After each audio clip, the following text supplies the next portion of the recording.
ओम शांति। आज 19 मई 2026 के प्यारे बाप दादा के अनमोल मधुर महावाक्य हैं। आज की मुरली के सार में दिव्य ज्योति शिव बाबा ने ब्राह्मण जीवन में सदा उन्नति होती रहे उसकी विधि बताते कहा कि सदा आत्म अभिमानी भाव की स्थिति में स्थित रहो। चलते फिरते उठते बैठते यह अभ्यास करो, मैं आत्मा हूँ। और साथ में बाबा कहे एक्यूरेट याद भी उनकी रहेंगी जिनको यह निश्चय है कि शिव बाबा ज्योति बिंदु है। उस ज्योति स्वरूप में अपने को आत्मा समझ बाप को याद करेंगे, उसको एक्यूरेट याद कहा जाता है। और साथ में स्मृति दिलाई, बाप को याद करना है, रोटी टुकड़ा खाना है, बस। मीठे मीठे सिक्के लधे बच्चों को बाप घड़ी घड़ी कहते हैं। बच्चे पेट के लिए सिर्फ रोटी टुकड़ा खाना है, ज्यादा लालच नहीं रखनी है, पेट कोई जास्ती नहीं खाता है। और साथ में एग्जाम्पल देते अटेंशन दिलाया कि गरीब लोग देखो खाते क्या है, फिर भी हट्टे कट्टे रहते हैं। भिन्न भिन्न चीजें मनुष्य खाते हैं तो और ही बीमार पड़ जाते हैं। डॉक्टर लोग भी कहते हैं एक प्रकार का खाना खाओ तो बीमार नहीं होंगे। तो बाप भी समझाते हैं रोटी टुकड़ा खाओ, जो मिले उसमें खुश रहो। दाल रोटी जैसी और कोई चीज होती नहीं, जास्ती लालच नहीं रखनी है। और विशेष बात समझाते कहा कि शिव बाबा जब बच्चों के सन्मुख आते हैं तो बाप हिंदी में ही समझाते हैं। भल रात शरीर हिंदी सिंधी तथा इंग्लिश जानने वाला हो, परंतु बाप हिंदी में समझाते हैं क्योंकि बाबा कहे यह भाषा समझना सहज है और यह स्कूल भी वंडरफुल है। इसमें कोई भी कागज पेंसिल पन्ने आदि की दरकार नहीं रहती। यहाँ तो सिर्फ एक अक्षर को याद करना है, अर्थात बाप को याद करना है। फिर ज्ञान का सार समझाते कहा कि यह जो तुम पॉइंट्स आदि लिखते हो धारणा करने के लिए हैं। जैसे डॉक्टर्स लोगों के पास भी कितनी दवाइयाँ होती हैं, इतनी सब दवाइयाँ याद रहती हैं। बैरिस्टर की बुद्धि में लॉ की बातें याद रहती हैं। तुमको यहाँ याद करना है एक बात, सो भी बड़ी सहज। तुम कहते हो एक शिव बाबा को याद करो। और साथ में कहा कि हम सर्व आत्माओं का बाप एक ही है। सब जीव की आत्माएं जो शरीर में निवास करती हैं वह सब बाप को याद करती हैं। सब धर्म वाले जो भी हैं सब परम पिता परमात्मा को याद जरूर करते हैं क्योंकि वह परम धाम में रहने वाला परम पिता है, सभी आत्माओं का पिता। और कहा कि न्यू वर्ल्ड ओल्ड वर्ल्ड, इसके बीच को फिर संगम कहते हैं।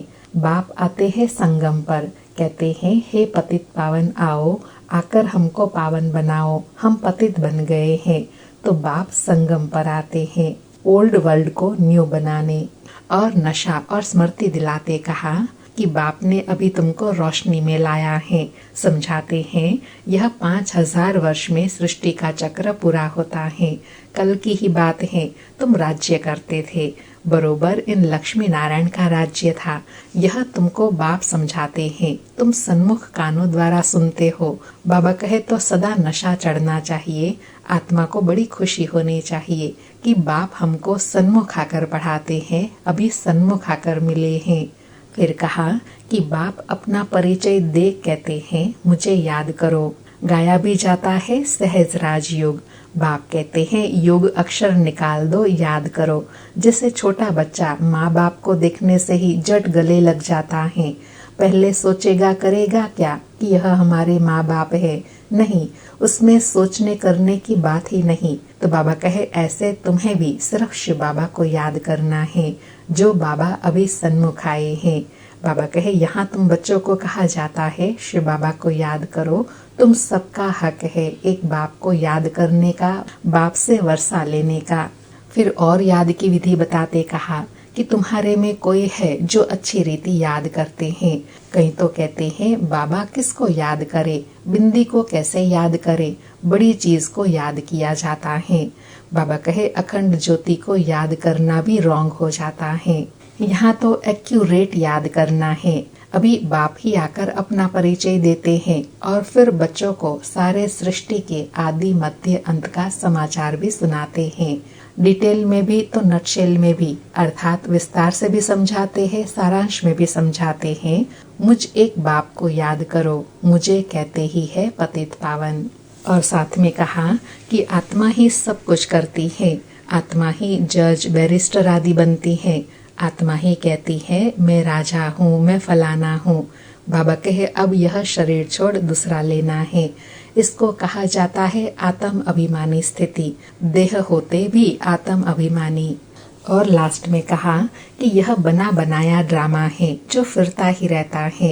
यह कह नहीं सकते कि भगवान ने कब कैसे कहाँ बैठ बनाया, नहीं, यह तो चलता ही आता है। वर्ल्ड की हिस्ट्री ज्योग्राफी रिपीट होती रहती है।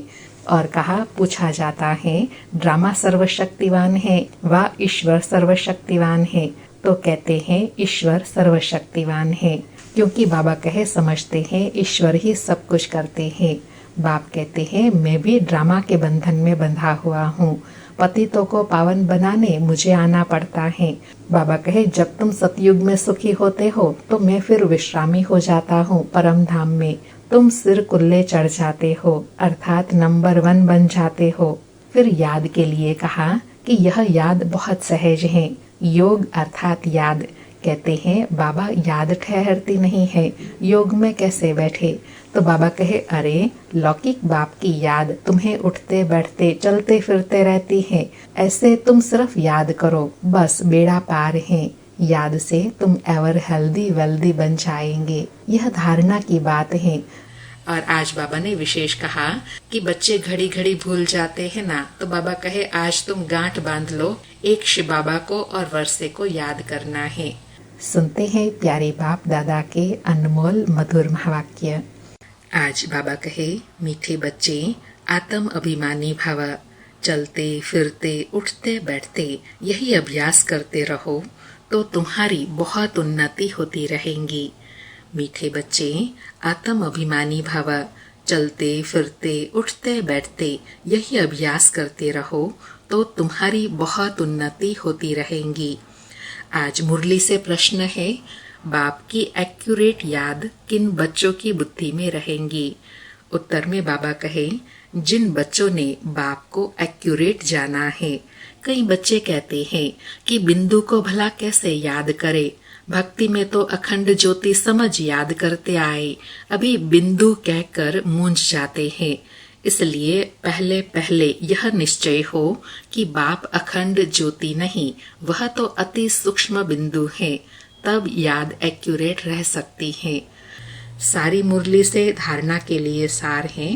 पहला पॉइंट, सुदर्शन चक्रधारी बन 84 का चक्र बुद्धि में फिराते रहना है। बेहद बाप को याद कर बेहद का वर्षा लेना है, पावन बनना है।